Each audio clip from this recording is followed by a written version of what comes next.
Hello learners, welcome to my YouTube channel to the point learning. आज मैं आपके साथ क्लास 12 फिजिकल एजुकेशन की एमसीक्यू सीरीज़ को कंटिन्यू करने जा रही हूँ। इससे पहले मैंने इसी प्रैक्टिस सेट में क्वेश्चन 1 से लेकर 10 तक आपके साथ डिस्कस किया था और आज मैं आपके साथ क्वेश्चन 11 डिस्कस करने जा रही हूँ।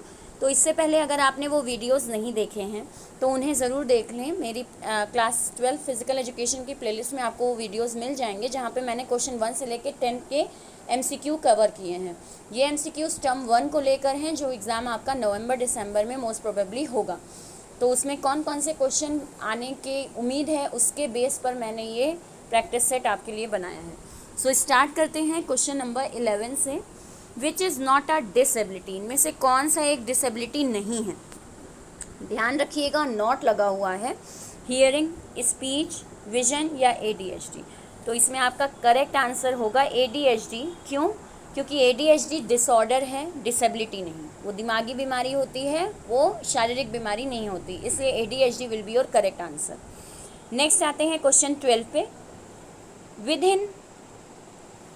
Within attention deficit hyperactivity disorder, which of the following is not considered as a problem relating to hyperactivity impulsivity? इनमें से कौन सा आपका attention deficit hyper activity disorder से कनेक्शन नहीं रखता है? यानी कि अगर हाइपर एक्टिविटी इम्पल्सिविटी है तो इनमें से कौन सी चीज़ कॉमन नहीं है उनके बिहेवियर में, ये आपको बताना है। ठीक है, ADHD जो आपका होता है attention deficit hyper activity disorder, तो उनमें से कौन से सिम्टम हमें यहाँ पे नहीं दिखाई देते हैं, इनमें से वो आपको बताना है।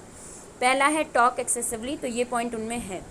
वो लोग बहुत बात करते हैं जो इस तरह के हाइपर एक्टिविटी डिसऑर्डर के शिकार होते हैं।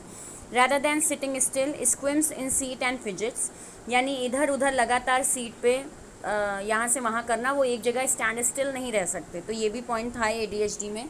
Next C, experiencing difficulties in playing quietly, चुपचाप खेलने में इंटरेस्टेड नहीं होते हैं। Experiencing difficulty in playing quietly. और D है आपका doesn't appear to listen when being told, यानी जब उनसे कुछ कहा जा रहा है तो उसको सुनते नहीं हैं ध्यान से। तो ये पॉइंट भी हमारा होता है ADHD में। B भी है, A भी है। जो पॉइंट हमारा नहीं है वो ये है कि वो डिफ़िकल्टी, चुपचाप खेलने में डिफ़िकल्टी महसूस करते हैं, तो ऐसा नहीं है। ये पॉइंट आपका ADHD के सिम्टम्स में नहीं है।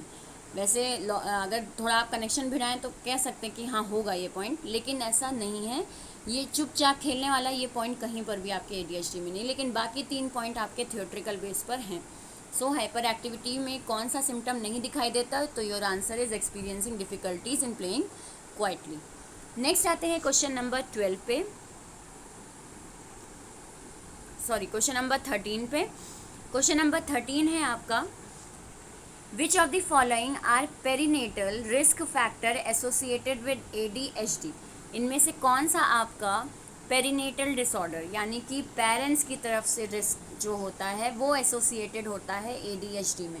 यानी ADHD अगर किसी पर्सन को है तो इनमें से कौन सा एक ऐसा रिस्क होता है जो आपका पेरीनेटल आपको मिलता है, यानी पेरेंट्स से आपको मिलता है। Low birth rate, maternal alcohol misuse, maternal stress या all of the above. So your correct answer will be maternal alcohol misuse. ये आपका सही आंसर है। ADHD पेरेंट्स या मैटरनल रिलेशन में कोई बहुत ज़्यादा अल्कोहल लेता है तो आगे चल के बच्चे में ये डिसऑर्डर नज़र आता है। So your correct answer will be maternal alcohol misuse. Next बात करते हैं क्वेश्चन नंबर 14 की। Which of the following procedure is not used for drawing a fixture for a knockout tournament? knockout tournament में इनमें से कौन से fixture को हम यूज़ नहीं करते हैं? बाय staircase, special seeding या फिर सिर्फ seeding. So your correct answer will B special seeding. Special seeding आपका सही आंसर होगा। क्यों? Sorry staircase will be your correct answer. B option will be your correct answer. क्यों? staircase आपका एक सेपरेट मेथड है, वो आपकी कोई उसमें नॉकआउट बनाने का फिक्सचर का तरीका नहीं है, और बाकी अगर आप देखें तो ये सारे के सारे फिक्सचर में आप यूज़ करते हैं। नेक्स्ट आते हैं क्वेश्चन नंबर 15 पे। In a double league tournament, ध्यान रखिएगा, in a double league tournament such as IPL, a total of how many matches are played during league phase if 7 teams are participated. अगर 7 team participate कर रही हैं तो आपके double league tournament में कितने मैचेस होंगे? यानी आप कितने बार खेलोगे, अगर 7 टीम्स खेल रही हैं तो उसमें आप फॉर्मूला, जब डबल लीग का आपका फॉर्मूला जो है वो आप पुट करोगे तो आपका आंसर आएगा 42 टीम्स होती हैं डबल लीग टूर्नामेंट में, जो आपके मैच को, डबल लीग टूर्नामेंट को खिलवाती हैं। 42 आपका कैसे आएगा, वो आप फॉर्मूला पुट करोगे तो आराम से उसमें n+1 करके और मल्टीप्लाई आप 2 से करते हो तो वो आपका आंसर आराम से आ जाएगा। नेक्स्ट आते हैं क्वेश्चन नंबर 16 पर। How long do players have after exercise to consume carbohydrate and protein, यानी कि लॉन्ग एक्सरसाइज के बाद, हेक्टिक एक्सरसाइज के बाद कितनी देर बाद किसी पर्सन को या प्लेयर को कार्बोहाइड्रेट या प्रोटीन को कंज्यूम करना चाहिए। ये आपका मेनली जनरल नॉलेज बेस एक क्वेश्चन आपका है कि कितने टाइम बाद, एक्सरसाइज के कितने टाइम बाद प्रोटीन या कार्बोहाइड्रेट हमें कंज्यूम करना चाहिए, किसी प्लेयर को कंज्यूम करना चाहिए। सो your correct answer is 60 to 90 minute बाद, यानी ऑलमोस्ट 1 घंटे या 90 मिनट बाद आपको कुछ ऐसा कार्बोहाइड्रेट या प्रोटीन कंज्यूम करना चाहिए, उससे पहले नहीं, किसी हेक्टिक एक्सरसाइज के बाद। नेक्स्ट आते हैं क्वेश्चन नंबर 17 पर। 1 kilo joule is best defined as, 1 kilo joule अगर हम बात कर रहे हैं तो मेनली हम किस चीज़ की बात कर रहे हैं। So measure how many weight reduce after exercise, no, ये नहीं होगा आपका। Amount of energy in food, कितनी फूड में एनर्जी है, no. Measure amount of calorie, yes, हमारे फूड में कैलोरी कितनी है ये हमें किससे पता चलता है, 1 किलो जूल से, यानी जो कैलोरी होती है उसको हम जूल के बेसिस पे उसका मेजरमेंट होता है, तो 1 किलो जूल कैलोरी के लिए होता है। सो ये correct answer will be C. Then आते हैं क्वेश्चन नंबर 18 पे। Which 2 responses below displays examples of saturated fat, इनमें से कौन से आपके ऑप्शंस हैं जो कि सेचुरेटेड फैट का एक एग्जाम्पल है। अनहेल्दी फूड ऑप्शंस, नहीं। From plants, fish and oil, नहीं।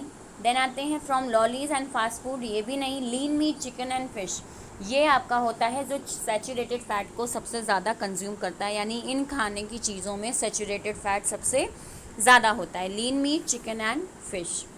Next question number 19, choose the odd one. आसन हेल्प टू इम्प्रूव, इनमें से ऑड वन आपको निकालना है। आसन हेल्प करता है ब्लड सर्कुलेशन में, डेप्थ ऑफ रेस्पिरेशन में, डाइजेस्टिव सिस्टम में या स्पीड में। ध्यान रखिएगा ऑड वन निकालना है, यानी कि आसन इम्प्रूव करता है इनमें से किस चीज़ को, लेकिन आपको क्या फाइंड आउट करना है, आपको ऑड वन फाइंड आउट करना है क्या, यानी कि आसन इनमें से क्या नहीं करता है। तो आसन आपकी स्पीड को नहीं बढ़ाता है, बाकी सारी चीज़ है कि आसन करने से ब्लड सर्कुलेशन बढ़ता है, रिस्पिरेशन सिस्टम अच्छा होता है, डाइजेस्टिव सिस्टम अच्छा होता है, बट स्पीड नहीं बढ़ती है आसन करने से। नेक्स्ट आते हैं क्वेश्चन नंबर 20 पे।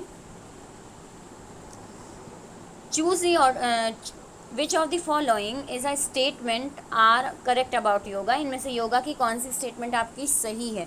Yoga is practice since ancient India, it is physical, mental and spiritual practice, तो ये सही है आपका। दूसरा आते हैं स्टेटमेंट पे, yoga word is derive from Sanskrit word, तो ये भी आपका सही है। योगा मीन्स टू जॉइन और unite, represent union of body and consciousness of alertness, आपका यूनियन ऑफ बॉडी और कॉन्शियसनेस ऑफ अलर्टनेस होता है, ये स्टेटमेंट सही तो है, लेकिन यूनियन या यूनाइट किससे आप होते हैं, आप योगा करते हैं तो यूनियन ऑफ आत्मा विद परमात्मा, ये वहाँ की डेफिनेशन है आपकी, तो यहाँ पे आपको डेफिनेशन अधूरी दी हुई है। So your correct answer will be C. C इसमें ऑड वन आउट है आपका कि इसमें से कौन सी स्टेटमेंट आपकी करेक्ट नहीं है योगा की, ठीक है।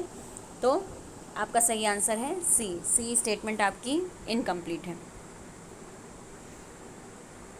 ओके, यहाँ पे आपका नॉट होगा ऑप्शन में, आपके क्वेश्चन में यहाँ पे नॉट लिखा होगा। Which of the following statements are not correct about yoga, यहाँ नॉट नहीं लिखा हुआ है, नॉट होना चाहिए, यानी कौन सा योगा की स्टेटमेंट में करेक्ट नहीं है, तो yes C is not correct, क्योंकि वो आधी डेफिनेशन आपको दे रखी है। नेक्स्ट बात करते हैं क्वेश्चन नंबर 20 के बाद। नेक्स्ट 21 से लेकर जो आपके नेक्स्ट क्वेश्चन हैं बाकी, वो मैं नेक्स्ट क्लास में आपके साथ डिस्कस करूँगी, जिसमें मैं बाकी के 10 क्वेश्चंस कवर करूँगी। ये आपके मैंने यहाँ पे 10 क्वेश्चंस डिस्कस किए, नेक्स्ट सीरीज़ में अगेन 10 क्वेश्चंस हम डिस्कस करेंगे। तो आई होप आपको इतना समझ में आया हो। अगर वीडियो हेल्पफुल लगा हो तो उसे लाइक ज़रूर करें, अगर सब्सक्राइब नहीं किया है चैनल को तो सब्सक्राइब ज़रूर कर दें और बेल आइकन पर ज़रूर क्लिक कर दें ताकि लेटेस्ट नोटिफिकेशन आपको मिलते रहें। और मेरे चैनल को अपने फ्रेंड्स में, अपने क्लासमेट्स में शेयर ज़रूर करें ताकि उनका भी टर्म 1 से related physical education concept clear हो सके. So thank you and have a nice day.